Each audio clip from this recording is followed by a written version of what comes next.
오늘도 예배당에 오신 우리 성도님들 사랑하고 축복합니다. 그리고 온라인에서 함께 예배하시는 분들 함께 축복하고요. 특별히 병상에 계신 분들 온라인으로 예배하실 때 하나님의 치료하시는 손길이 함께 하시기를 축복합니다. 우리 옆에 있는 분들과 함께 인사하시겠습니다. 주님의 은혜가 함께 하시길 바랍니다. 주님의 은혜가 함께 하시길 바랍니다. 아멘. 주님의 은혜가 함께 하시길 바랍니다. 오늘 우리가 함께 읽은 본문 호세아 2장에 있는 말씀은 음란한 여일 고멜과 같은 이스라엘 백성들, 죄인들을 하나님께서 어떻게 회복하시고 어떻게 살리시는지, 무엇으로 그들을 살리시는지 이런 말씀을 주고 있습니다. 먼저 음란한 여인 고멜이 나는 나를 사랑하는 그 일을 따라가겠다고 그렇게 말하면서 왜 이들을 따라가는지 그 이유를 이렇게 말하고 있어요. 우리 2장 5절에 있는 말씀인데 여기 보시면은 나는 나를 사랑하는 자들을 따라가겠다라고 합니다. 그러면서 뭐라고 얘기하죠? 그들이 나에게 무엇을 주었다요? 떡을 주고 물을 주고 양털과 삼과 기름과 내 술을 내게 준다. 여기 보시면 떡과 물은 우리가 먹는 거예요. 기본적인 먹을거리입니다. 그리고 양털과 삼은 옷을 짜서 입고 이불로 덮을 수 있는 우리 의식주의 의와 식입니다. 여러분, 의식주는 기본적인 생활에 필요한 것들이고요. 기름과 술은 기본적인 의식주가 해결되면 더 풍요로운 거 누릴 수 있고 즐길 수 있는 그런 물품들이죠.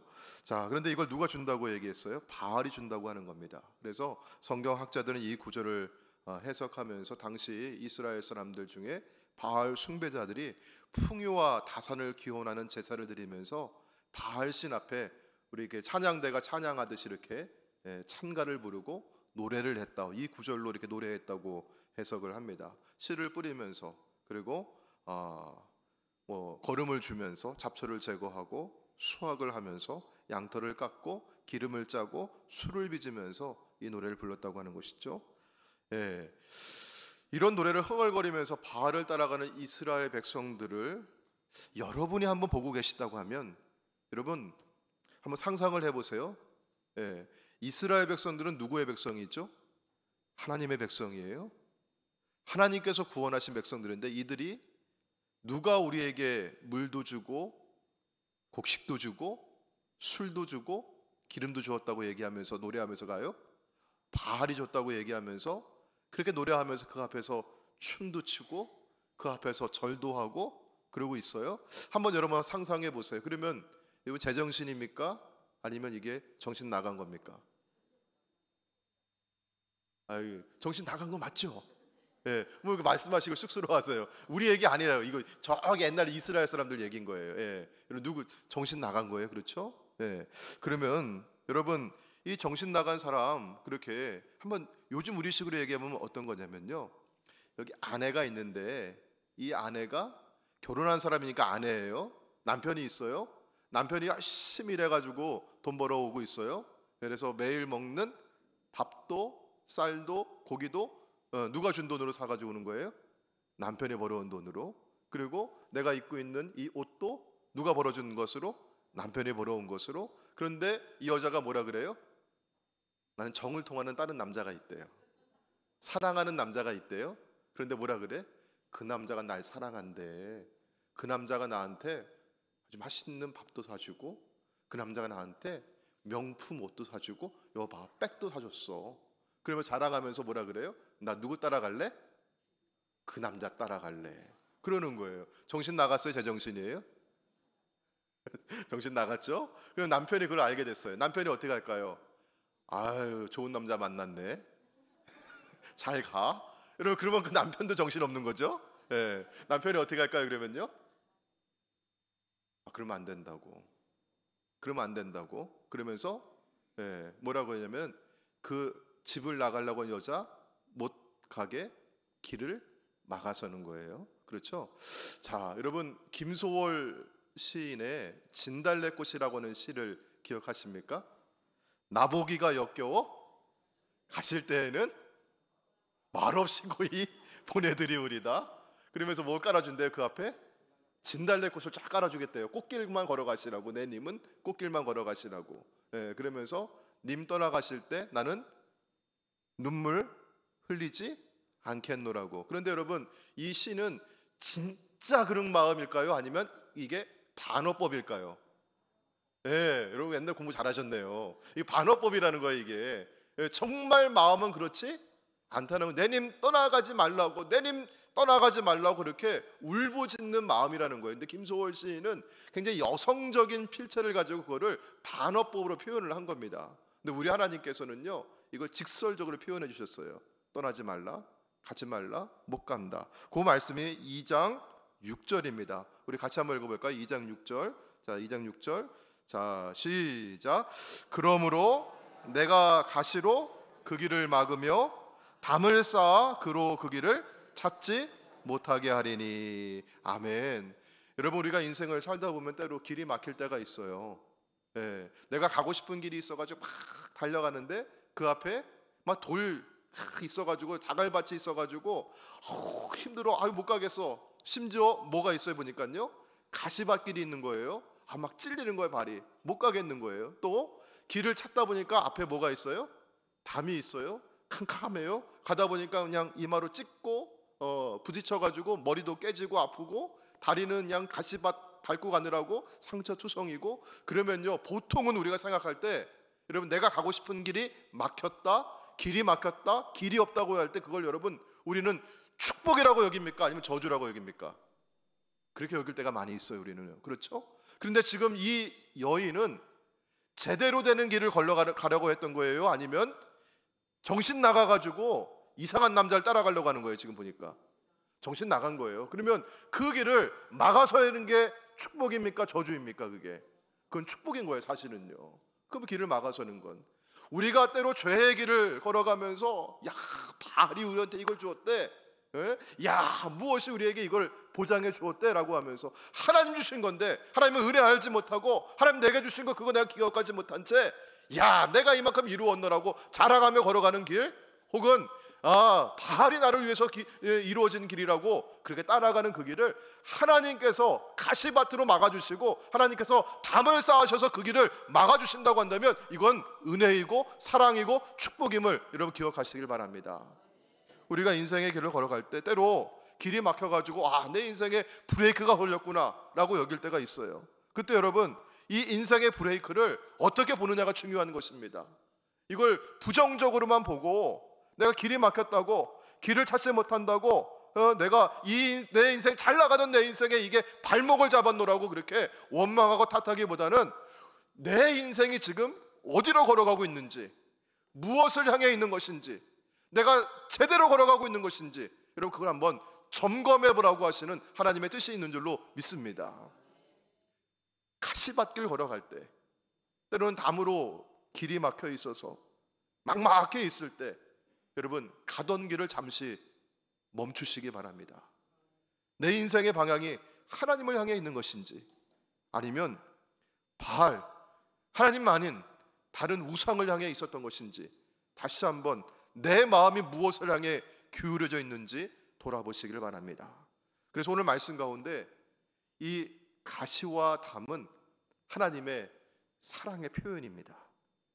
여기 하나님께서 가시와 담을 두신 궁극적인 목적을 밝히고 계시죠. 자, 우리 7절에 있는 말씀 같이 보실게요. 7절.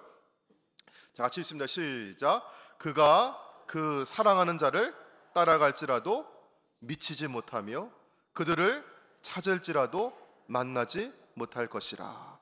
그제야 그가 이르기를 내가 본 남편에게로 돌아가리니 그때 내 형편이 지금보다 나았음이라 하리라. 아멘. 여러분, 돌아온 탕자의 비유를 기억하시죠? 탕자가 아버지 유산 미리 받아가지고 막 헌것에 가서 허랑방탕하게 세월을 보내다가 돈이 다 떨어졌어요. 친구도 떠나가고 그 땅에 가뭄이 드니까 먹을 게 없어가지고 돼지 치는 사람들이 주염 열매라고 하는 걸 돼지에게 주는데, 먹을 게 없으니까 그 돼지우리에 들어가가지고 그거라도 주워 먹는 거예요. 그러면서 생각할 때 그때 비로소 어디가 생각나요? 아버지의 집이 생각나요. 내 아버지의 집에는 종들도 이보다 나은데 나는 여기에서 왜 이렇게 고생하고 있는가? 아버지의 집으로 돌아가야겠다. 오늘 말씀 가운데도 이 여인이 그렇게 내가 사랑하는 자를 따라가겠다고 바알을 쫓아가는데 그 가시밭길 때 찔리고 담에 막히고 그러면서 어떻게 돼요? 가지를 못하는 거예요. 그러면서 그제서야 비로소 내 남편에게 있었을 그때가 더 나았노라고 고백하며 집으로 돌아가려고 하는 것입니다. 저는 오늘 말씀을 이렇게 준비하고 그러면서 오늘 좀 전에 이제 기도하면서 제가 찬양 부르면서 기도할 때 제가 이렇게 눈물이 좀 맺혔어요. 왜냐하면은 제가 기억나는 한 사람이 있어가지고 눈물이 맺혔어요. 제가 뭐 우리 교인이 아니니까 뭐 실명을 제가 또 뭐 거론하고 뭐 그러진 않겠어요. 그런데 제가 미국에서 목회할 때 어느 집사님 네 분이신데 집사님이 대학 교수예요. 남부를 것 없는 직업과 그런 신분을 지위를 갖고 계신 분입니다. 근데 이분에게 아픈 그 부부에게 아픈 손가락이 있어요. 아들이 둘이 있는데 첫째 아들이 굉장히 똑똑하고 정말 착하고 마음이 여린 친구였어요. 근데 이 친구가 미국은요 젊은이들에게 마약이라고 하는 게 굉장히 큰 문제입니다. 근데 이 친구가 어떻게 마약을 접하게 됐어요. 그래서 그거를 끊어보겠다고 애를 쓰고 정말 그렇게 해가지고 또 학교에 복학도 하고 또 결혼도 하려고 하고 근데 결국 그걸 끊지를 못했어요. 그래서 학교도 그만두게 되고 결혼도 파혼되고 그러면서 이 친구가 젊은 아이가 집을 나가게 됐습니다. 부모님도 손을 놨어요, 이 아이를. 그렇게 세월이 10여 년이 흘렀습니다. 여러분, 그렇게 손을 놨지만 부모의 마음에서 이 아이를 지울 수 있었을까요? 저는 그 부모님을 너무 잘 알아요. 겉으로는 냉정해 보이기도 하고 하지만 속으로 정말 수없는 눈물을 흘리면서 불면의 밤을 보내며 그 아이를 위해서 기도했을 겁니다. 어느 날 그 아이의 소식이 들려왔대요. 저희도 전달받은 이야기인데 이 아이 보호를 하고 있는 미국 사람이 보호하고 있다고 하는데 이 아이 여기 이렇게 두면 얘 죽습니다. 얘 빨리 데리고 가세요. 얘 죽습니다. 그래가지고 어떻게 그 아이를 다시 데려왔다고 하는 얘기. 그 얘기를 떠올리면서 저는 그 청년을 떠올리면서 오늘 말씀 가운데 내가 인생의 길이 막힐 때 가시밭길을 걸어갈 때 그때가 하나님 만날 때로구나 이런 마음이 들면서 그 청년을 생각하며 기도하니까 눈물이 나는 거예요. 왜? 저도 아이를 키우는 부모 입장이거든요. 저희도 큰아이가 혼자 따로 떨어져 지내고 있는데 혹시라도 얘가 그런 거 접하진 않을까 그런 마음도 들고 그러면서 기도하곤 해요. 사랑하는 성도 여러분, 내 인생의 길이 막히고 가시밭길을 걸어갈 때 때로는 여러분 어떨 때는 그게 저주일 수도 있어요. 그러나 여러분 다 그런 거 아닙니다. 어쩔 때는요 하나님께서 우리를 사랑하셔가지고 일부러 그 길을 막아주시는 거예요. 우리는 그게 성공이라고 여겨가지고 그 길을 막 달려가려고 할 그때에도 여러분 그게 성공이 아닐 수가 있는 겁니다. 하나님 내가 떠나는 길이 될 수도 있는 것이고 그것이 내가 지옥에 가는 길이 될 수 있는 것이고 주님께서 가시밭길로 그 길을 막아주시고 담으로 그 길을 막아주신다고 한다면 그건 하나님의 사랑입니다. 하나님께서 주신 것들을 가지고 우상에 빠져가지고 음행을 하니까 하나님께서 어떻게 하실까요? 오늘 9절에 있는 말씀 보시면요 하나님께서 다 그것을 도로 찾으시고 빼앗으시겠다고 하셨습니다. 이렇게 하나님 앞에 다 빼앗기고 나서 두 손 두 발 들고 돌아오는 탕자 혹은 그 남편에게 돌아오는 이스라엘을 하나님께서는 너 정신 나간 여자라고 하면서 그 여자를 내쫓고 타박하고 그 여자를 외면한 것이 아니라 하나님께서는 이스라엘을 그래도 사랑하시면서 받아주시고 품어주셨다는 거예요. 자, 그게 오늘 2장 14절에 있는 말씀입니다. 우리 2장 14절 제가 한번 읽어보겠습니다.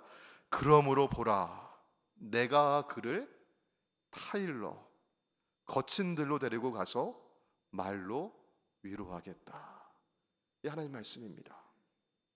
하나님께서 이스라엘을 다시 타일러서 어디론가 데리고 가신다고 해요. 여러분 어디로 데려가신다고 하십니까? 여기 성경 보니까 어디로 가신다고 해요? 거친 들로. 아니 이렇게 집에 돌아온 여인인데 이 막장 여인이 그렇게 다른 남자 쫓아가겠다고 가다가 생활이 너무 힘들고 어렵고 안 되니까 다시 돌아왔는데 그를 품어줬다면, 그를 용서해 준다고 한다면 여러분 어디로 데리고 가는 게 좋겠어요? 거친 들로 가야겠습니까? 아니면 따뜻한 집으로 들어가야겠습니까? 그게 맞는 거죠, 그렇죠? 근데 성경 보니까 주님이 어디로 데리고 가신다고 해요? 거친 들로 데리고 가신다고 해요. 거친 들은 빈들이고 광야입니다. 이런 광야는 이스라엘 백성들이 40년 동안 출애굽한 다음에 보낸 그 장소이잖아요. 아무것도 없는 곳이에요. 여러분, 광야는 그런데 어떤 의미가 있냐면요, 원점이라고 하는 의미가 있습니다. 제자리라고 하는 의미가 있어요. 하나님께서 이스라엘을 타일러서 거친 들 광야로 몰아넣으시는 이유가 무엇인가? 여러분, 거친 들이라고 했는데 그 앞에 보시면 타일러라고 했어요. 뒤에 보시면 말로 위로하라고 했어요. 여러분, 위로한다는 거하고 타이른다고 하는 것은 아주 거칠고 투박하고 뭐 그런 표현입니까? 아니면 부드러운 표현입니까? 이거 부드러운 거예요. 그렇죠? 어울리지가 않아요. 보니까 하나님께서 그렇게 돌아온 그 여인을 타일러 주시는 거예요. 그리고 또 말로 위로해 주시는 거예요. 그런데 어떻게? 거친 들에서 그걸 하시겠다고 하는 겁니다. 자, 거친 들은 어디인가? 광야입니다. 이스라엘 백성들이 광야에 나와서 시내산에서 하나님의 말씀을 받은 곳입니다. 거친 들은 바로 하나님의 말씀을 받는 자리입니다.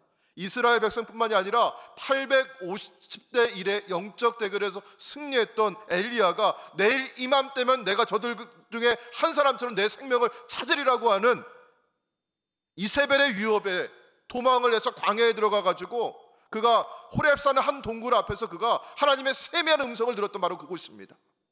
사랑하는 성도 여러분, 우리가 삶의 길을 걸어가다 때로는 내가 의도하지 않았지만, 내가 원하지 않았지만 거친 들 광야에 서는 때가 있습니다. 하나님으로 인해서 내가 거친 들 광야처럼 척박한 환경에 그렇게 내가 몰아 들어갈 때가 있습니다. 근데 여러분, 그 나를 몰아가시는 하나님의 손은요, 거칠고 투박하고 그런 손이 아니었던 거예요. 보니까요, 부드럽게 우리를 타이르시면서 그곳에서 우리를 위로해 주시는데, 여러분이 타이르다 위로하다 이 둘 사이에 공통점이 있어요. 무엇으로 하느냐? 말로 하는 것입니다. 말로 타이르고 말로 위로한다고 했어요. 바로 하나님의 말씀으로 우리를 타이르시고 말씀으로 우리를 위로하시는 자리가 거친 들입니다. 사랑하는 성도 여러분, 이 하나님의 의도와 목적을 내가 다 알지 못한다면, 우리가 광야에 설 때, 거친 들에 설 때면 하나님 나를 버리셨나? 이런 회의감도 들기도 하고요, 하나님을 향한 원망이 들기도 합니다. 하지만 우리가 꼭 기억하시길 바랍니다. 하나님은 좋으신 하나님이십니다. 우리에게 좋은 것을 주시기를 기뻐하시는 하나님이십니다. 하나님 우리 보고 원망하라고, 우리 보고 좌절하라고, 우리 보고 더 이상 일어나지 말라고 그래서 광야에 몰아넣으시는 것이 아니라 광야의 소리를 다시 만나주시고 말씀해 주시고 회복하기를 원하시는 줄로 믿습니다. 광야는 이스라엘 백성들에게 원점이고 첫사랑의 자리입니다. 하나님을 멀리 떠났던 이스라엘이 이곳에서 다시 시작하기를 원하시는 장소입니다. 그래서 광야는 회복의 자리입니다. 하나님 말씀으로 타이르시고 말씀으로 위로하십니다. 회복은 하나님의 말씀으로 되는 것입니다. 거친 들은 하나님의 말씀을 듣는 은혜의 자리입니다. 자, 그러면 하나님께서는 그 거친 들에서 우리에게 말씀해 주시는데 우리의 어디에 말씀하실까? 아까 우리 말씀에 우리 14절에 말로 위로하고 라고 번역이 되어 있는데, 히브리어 원어에서 제가 이 말을 직역하면은요, 그의 마음에 말하고 이렇게 되어 있어요. 여러분, 어디에 말씀해 주셔요? 하나님께서요? 우리의 마음에 말씀해 주십니다. 하나님은 우리 마음에 말씀하시고 하나님의 마음과 우리의 마음이 서로 연결되고 함께 통하기를 원하십니다. 하나님께서는 우리 마음이 하나님께로 돌아서기를 원하시는 겁니다. 여러분, 내가 여기 이 여인이 그가 나에게 뭐 삶을 주었다, 그가 나에게 먹을 거를 주었다, 그가 나에게 기름을 주었다고 쫓아가겠다 하는 게 여러분 어디에서부터 시작됐어요? 그게 이 마음에서부터 시작된 거죠. 하나님께서 이 마음에 말씀을 주시고 이 마음이 돌아서기를 원하시는 겁니다. 자, 그러면 이 거친 들에서 하나님께서 이 마음에 말씀을 주신다면 어떻게 위로하고 어떻게 회복이 되어 갈까? 우리 15절에 있는 말씀이에요. 자, 우리 15절 말씀을 천천히 같이 한번 읽어볼게요. 15절. 자, 어디에서요? 거기서. 거기가 어디입니까? 거친들이에요. 거기가 거친들. 자, 거기서. 자, 언제요? 비로소. 비로소 하나님께서 마음에 말씀을 주시면, 이런 뜻입니다. 자, 같이 천천히 읽어볼게요. 시작. 거기서 비로소 그의 포도원을 그에게 주고 아골 골짜기로 소망의 문을 삼아 주리니 그가 거기서 응대하기를 어렸을 때와 애굽 땅에서 올라오던 날과 같이 하리라. 아멘. 자, 여기 보시면은요, 아까 다 하나님 도로 찾아가겠다, 빼앗아 가겠다 했잖아요. 그렇죠? 그런데 여기 보시니까 말씀 주신 다음에 뭘 주시겠다요? 포도원을 저에게 주시겠다. 그리고 여기 보시니까 여러분 무슨 골짜기 나옵니까? 여기 아골 골짜기라고 나오죠. 여러분 아골은 뜻이 뭐냐면 환란이라고 한 뜻입니다. 여러분 아골 골짜기가 어디냐면은요, 우리 여호수아 시대에 아간이라고 하는 사람이 하나님 앞에 다 바치라고 했는데, 그렇죠? 근데 하나님 앞에 바치라고 했는데 아간이 어떻게 했어요? 그거를요 숨겨뒀어요. 그래가지고 아간이 가족과 함께 매장당한 골짜기가 아골 골짜기예요. 아골 골짜기는 심판의 골짜기고 멸망의 골짜기고 저주의 골짜기예요.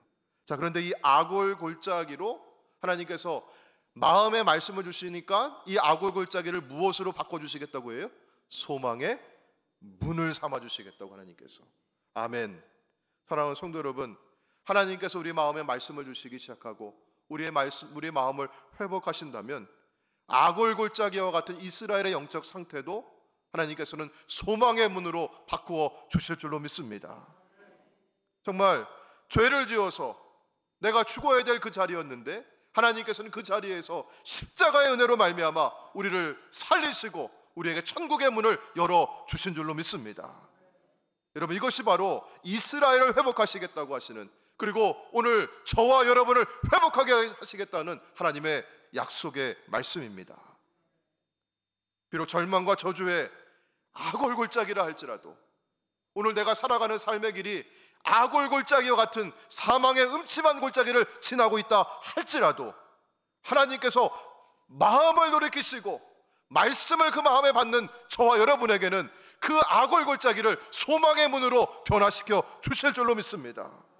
이것이 바로 진정한 위로입니다. 아골 골짜기에서도 소망의 문을 열어주시는 것이 하나님의 위로입니다. 그리고 이 메시지는 오늘 우리에게도 동일하게 다가옵니다. 절망과 저주 앞에 던져진 듯한 나의 삶이라 할지라도 그 마음을 하나님 앞에 돌리기만 한다면, 하나님 주시는 말씀을 그 마음에 받기만 한다면 하나님은 그것을 소망의 문으로 바꾸어 주십니다. 자, 그리고 오늘 말씀에 하나님께서는요, 여러분 소망의 문이라고 하는 것이 무엇일까? 관계의 회복이 일어나는 겁니다. 하나님과 우리 사이의 관계의 회복이 일어나죠. 자, 우리 16절에 있는 말씀이에요. 자, 16절 말씀 천천히 한번 보십시오. 여호와께서 이르시되, 언제예요? 그날에 하나님께서 우리에게 마음에 말씀해 주시고 회복하시는 그날에 네가, 이스라엘이죠, 고멜이죠, 죄인입니다. 하나님 떠난 음란한 여인입니다. 근데 그 여인이 뭐라고 부른대요? 네가 나를 뭐라고 부른대요? 내 남편이라고 부를 것이다. 그리고 다시는 뭐라고 부르지 않을 것이다? 내 바알이라 부르지 않을 것이다. 여러분, 여기 바알이라고 하는 말이 우리가 보통 얘기할 때 고유명사로 우리가 쓸 때는 바알 신을, 우상을 두고 얘기하는 거고요. 그 다음에 이게 보통 명사로 히브리어에서는 이게 어떤 뜻이냐면 남편이라고 하는 뜻입니다. 근데 여러분, 이 남편이라고 하는 뜻이 위에도 또 있잖아요. 보니까 16절에 내 남편이라고 한다 그랬잖아요. 그렇죠? 그럼 여기 보니까 남편, 내 남편이라고 읽었고 다시는 내 남편이라 읽었지 아니하겠다? 똑같은 말이 지금 두 번 반복되는 것처럼 여기죠. 근데 히브리어로는 달라요. 위에 있는 내 남편은 이시라고 해요. 이시라고 하는 말은, 여러분 옆에 있는 우리 배우자가 계시면은요, 배우자에게 여러분 뭐라고 부르십니까? 여보, 당신, 이렇게 부르는 거 있잖아요. 그런 호칭이에요. 근데 뒤에 있는 바알은요, 그 남편이라고 하는 뜻인데 그 뜻이 뭐냐면요, 여러분 성경 갖고 계시면은 거기 5번이라고 혹시 번호가 있습니까? 예, 번호 있고 그 밑에 뭐라고 되어 있죠? 주인이라고 하는 뜻이에요. 주인. 우리가 요한복음 4장에 보면은 수가성 그 사마리아 그 여인에게 예수님께서 우물가에서 만나셨는데 예수님께서 누굴 데리고 오라고 하셨어요? 내 남편을 데리고 오라고 했죠. 관용적인 표현 중에 하나예요. 그게 무슨 말이냐면은, 그러니까 여인이 뭐라 그래? 나 남편이 있다 그래, 없다 그래요? 남편이 없다 그래요. 그래, 맞아, 너 그때 그 사람도 남편 아니지? 그때 그 사람도 남편 아니지? 뭐 그렇게 얘기하잖아요. 그런데 그게 여러분 실제 사람 바람 피웠던 남자들 얘기하는 것뿐만이 아니라 그 뜻이 뭐냐면요, 너 인생의 주인을 데리고 와라 이 얘기예요. 네 바알을 데리고 와라 이 말이에요. 이 말씀. 우리도 옛날에 어른들이 남의 집에 가서 그 집 남편을 찾을 때 여러분 뭐라고 불렀어요? 이 집 주인 어디 가셨어요? 그랬잖아요. 주인이라고 했잖아요. 주인. 예, 그 말입니다. 그런데 하나님께서는 이스라엘 백성들 돌아온 이 여인을 어떻게 맞아주시겠다고 해요? 나의 부인으로. 어떻게 부르는? 여보, 당신, 이렇게 부드러운 말로, 사랑의 말로 부를 수 있는 그런 관계로 회복시켜 주겠다는 얘기예요. 다시는 뭐라고 부르지 않겠다? 내 바알이라고, 내 주인이라고. 이게 무슨 말입니까 여러분? 우상은 우리를 종속시키고 우리 위에 군림하는 주종관계를 이루는 게 우상이에요. 그게 바알은 우리가 그 우상을요 정말 극진하게 섬겨줘야만 그 우상을 우리에게 복을 준다고 여기는 겁니다. 근데 우리 하나님께서는 그런 주종관계를 원하시는 것이 아니라, 하나님은 여보 당신 하면서 긴밀한 사랑을 나누는 동등한 부부관계를 우리에게 맺게 해주시고 그 관계를 우리에게 회복시켜 주시겠다고 하는 거예요. 사랑하는 성도 여러분, 하나님을 우리가 경외하고 두려워하되 그 하나님과 주종의 관계가 아니라 하나님을 향해서 친밀한 사랑의 관계가 회복되기를 주의 이름으로 축원합니다. 여러분 어디에서 되는 것입니까? 그게 거기에서 그날에 되는 것입니다. 자, 그래서 여러분 이 일을 누가 이루시는가? 우리 17절에 있는 말씀으로 들어갈게요. 자, 17절. 자, 여러분 보시면, 자, 주어가 누구로 되어 있습니까? 내가가 누굴까요? 이 음란한 여인 고멜이 자기가 한다는 얘기예요? 누가 한다는 얘기예요? 이거 누가 하신다는 얘기예요? 하나님이 이렇게 하신다. 하나님께서. 내가, 자, 그 뒤에 볼게요. 바알들의 이름을 그의 입에서 어떻게 하시겠다는 얘기에서 이거 제거해 버리시겠다. 그래서 다시는 그의 이름을, 바알의 이름을 기억하고 부르는 일이 없게 하리라. 아멘. 여러분 이전에 내가 주인 삼았던 것이 무엇입니까? 이전에 내가 우상으로 섬겨왔던 것이 무엇입니까? 내가 그동안 추구하며 내가 쫓아가며, 야 이게 나를 행복하게 해주는 것이지, 이게 나에게 물질을 주는 것이지, 이게 나에게 성공을 주는 것이지, 이게 나에게 번영을 보장해 주는 것이지, 내가 이거 따라가면 잘 살 수 있지 하면서 쫓아갔던 그것이 무엇입니까? 그게 바알입니다. 그게 여러분의 주인 삼았던 것입니다. 근데 하나님께서 어떻게 하셨어요? 그것을요 다시는 기억나게 하지 않겠다. 그 입에서 제거해 버리시겠다. 이제는 우리의 입술 가운데 여러분 누구를 부릅니까? 우리는 여호와 하나님 예수 그리스도, 그분이 나의 왕이시고 나의 주인이시고 내 인생의 남편이시고 우리 가정의 왕이십니다. 여러분 이렇게 고백하고 있죠. 여러분 누가 하셨습니까? 하나님이 그렇게 이루어 주셨습니다. 그러니 우리는요 내 힘으로, 내 능력으로, 내 자랑으로, 내 의지로 살아가는 사람이 아니라 하나님의 은혜로 살아가는 하나님의 백성인 줄로 믿습니다. 여러분 사랑하는 여러분, 오늘 이 말씀 가운데 주님은요 이런 축복을 주셨어요. 자, 우리 2장 18절 말씀도 보시면요, 그날에는 내가, 하나님이 어떻게 하시겠대요? 우리 마지막 구절을 볼게요. 2장 18절에 그들로 어떻게 하시겠다? 평안히 눕게 하리라. 아멘. 저는 오늘 우리 성도들에게 이 은혜가 있기를 축복합니다. 밤에 잠을 잘 못 주무신 분도 계시다고 해요. 오늘 이 말씀 듣고 하나님 말씀 마음에 새기시길 바라고요, 오늘 밤에 평안히 누우시고 잠을 잘 주무시길 바랍니다. 우리 성도님들 가운데 수술을 하시고 지금 회복 중에 계신 분도 계시고 항암 치료하시는 분들도 계시고 하는데, 하나님께서 평안하게 몸과 마음을 쉬게 하실 줄로 믿습니다. 시편 23편에 있는 말씀 여러분이 잘 애송하시는 말씀이에요. 우리 1절과 2절 말씀 함께 암송해 보실까요? 여호와는 나의 목자시니 내게 부족함이 없으리로다. 그가 나를 푸른 풀밭에 누이시며 쉴 만한 물가로 인도하시는도다. 아멘. 우리 주님께 마음만 돌이키신다면, 우리 주님 앞에 내가 하나님 제가 여기 있습니다, 그렇게 오기만 하면 우리 주님은 이러한 평안과 위로를 우리에게 주실 줄로 믿습니다. 이런 위로와 회복의 자리는 먼 곳에 있지 않습니다. 다른 곳에 있지 않습니다. 여러분, 어디입니까? 내 길이 막혔던 그 자리, 내가 가시밭길 고난과 상처 입었던 그 자리, 내가 상처로 울룩지며 울음 쏟았던 그 자리, 내가 실패했노라고, 내가 절망했노라고, 나는 인생의 패배자라고 여겼던 그 자리, 그곳이 바로 하나님의 위로와 회복의 자리입니다. 하나님, 바로 여기가 우리 위로와 회복의 자리임을 믿으시길 바랍니다. 오늘 이곳에서 하는 말씀 여러분의 마음에 새겨주시고, 오늘도 평안히 눕게 하시는 주의 은혜가 저와 여러분의 심령과 몸을 이끌어 주시기를 주의 이름으로 축원합니다. 오늘 말씀을 기억하면서 함께 우리 찬양하고 기도하기를 원합니다. 예수 나의 치료자라고 하는 찬양입니다. 우리 주님께서 우리의 치료자가 되어주셔서 우리 함께 기도하시길 원하는데요, 이 시간 우리 함께 기도하실 때 하나님, 내 육신의 질병을 놓고 기도하겠습니다.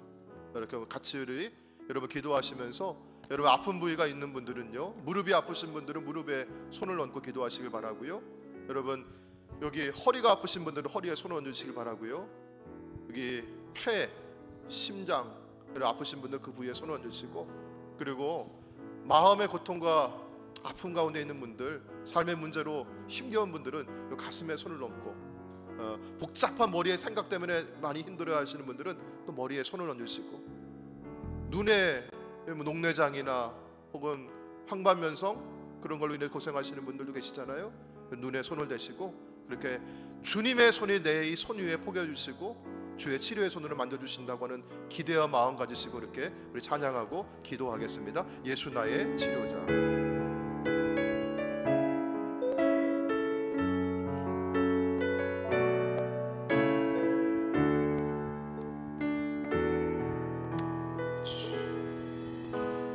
예수 나의 좋은 치료자,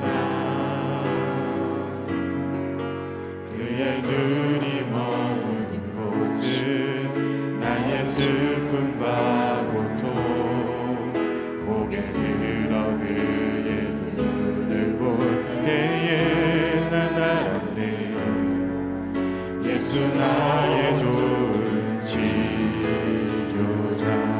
예수 나의 좋은 치료자, 예수 나의 좋은 치료자,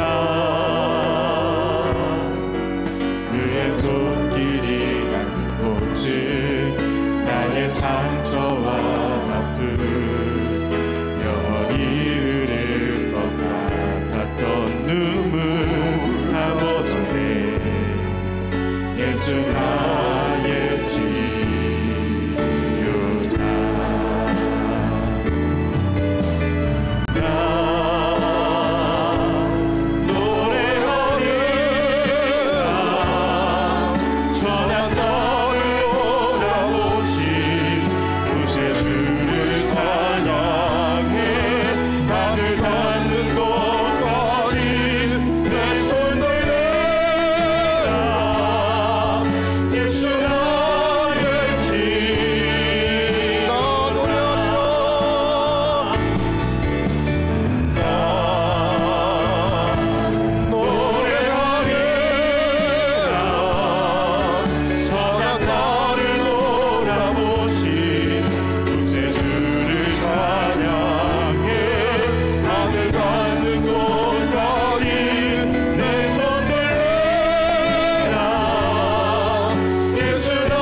내 몸을 만져주시고 내 마음 만져주시기를 원합니다. 우리 함께 이렇게 뜨겁게 기도하며 나가도록 하겠습니다.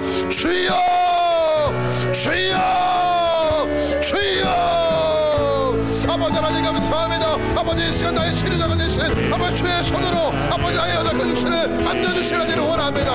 아버지 하나님 이 주님 아버지의 공고한 심령을 만져주시고 아버지 주의 의로운 손으로 나를 만져주셔서 아버지 회복시켜주시옵시고 아버지 온전케 해주시기를 소망합니다. 아버지 나의 길이 막히고 아버지 가시밭길을 걸어갈 때에도 아버지 그 일을 막아주셔서 내가 아버지 죄의 길 가운데 내가 사망의 가운데 손잡 들어주시고 아버지 그 사망의 험침한 골짜기에서도 아군의 골짜기 저주와 신발의 자리에서도 하나님께서 예수의 십자가의 피로 말미암아 소망의 문을 열어주신 줄로 믿습니다. 생명의 길을 열어주신 줄로 믿습니다. 아버지 하나님께서 우리들의 선한 먹다가 주시고 아버지의 남편이 되어주시사 다시는 우리 입에서 바알이라고 하는 우상의 이름을 떠올리지 않게 해주시고 아버지 하나님께서 저희들이 주님을 따라 온전히 걸어갈 수가 있도록 아버지 하나님께서 우리의 걸음을 이끌어주시는 하나님의 감사를 드립니다. 하나님 아버지는 이 시간에 우리가 아버지 주의 손길을 의지하며 기도하기를 원합니다. 아버지 하나님께서 우리 아픈 아버지와 육신에 손을 얹고 기도할 때 주의 손이 아버지 그 손에 얹어 주시옵시고 아버지 주의 치유의 강선이 임하여 주실 줄로 믿습니다. 아버지 먼저 주시옵소서 아버지 언제까지 주시옵소서 평화가 떠나게 해주시옵소서 아버지 우리의 몸에 아무 세포들이 다 예수의 이름으로 소멸되게 해주시옵시고 하나님 아버지 심장에 하나님께 섬게 해주시기 원합니다. 아버지 고혈압과 당뇨의 모든 소체들이 예수의 이름으로 언제까지 되기를 원합니다. 아버지 하나님께서 허리와 고관절과 무릎과 아버지 모든 관절의 염증들이 떠나게 해주시옵시고 주의 치료의 손길을 임하여 주시사 아버지의 몸과 육신과 아버지 하나님께서 우리의 마음을 다스려 주시옵소서. 주님만이 왕이십니다. 주님만이 나의 남편이시고 주님만의 거룩한 교회의 주인이십니다. 아버지 하나님께서 우리 사랑하는 성도를 주시옵소서. 아버지 주여 아버지 내 손 들리라 예수 나의 치료자. 여러분 그 아픈 부위에 손을 얹고 계속 기도합니다. 마음의 고난 심령은 그 마음 가슴에 손을 얹기를 바랍니다. 오 주님 나의 치료자이신 예수님 이 시간 저희들이 손을 얹고 기도했습니다. 우리의 몸과 마음의 질병과 고통들 예수의 이름으로 다 떠나가게 하여 주옵소서. 몸의 암세포들이 다 예수의 성령의 불로 태워지게 하여 주옵소서. 고혈압과 당뇨의 모든 수치들이 주의 이름으로 정상으로 돌아가게 하여 주옵소서. 몸의 통증을 유발하는 관절들이 예수의 이름으로 떠나갈지어다. 하나님 관절염이 사라지게 해주시고 고관절과 허리의 통증들이 사라지게 해주시고 디스크가 하나님 사라지게 하여 주시옵소서. 하나님 은혜의 손길로 만져주시기를 원합니다. 아버지 하나님 이곳에서 실패하고 눈물 흘리고 신앙의 상처를 입은 영혼들도 있습니다. 하나님께 찾아와 주시고 그 마음을 만져 주시옵시고 예수의 이름으로 회복하여 주시옵시고 말씀으로 역사하여 주시옵소서. 우리 주 예수님의 이름으로 기도하옵나이다. 아멘.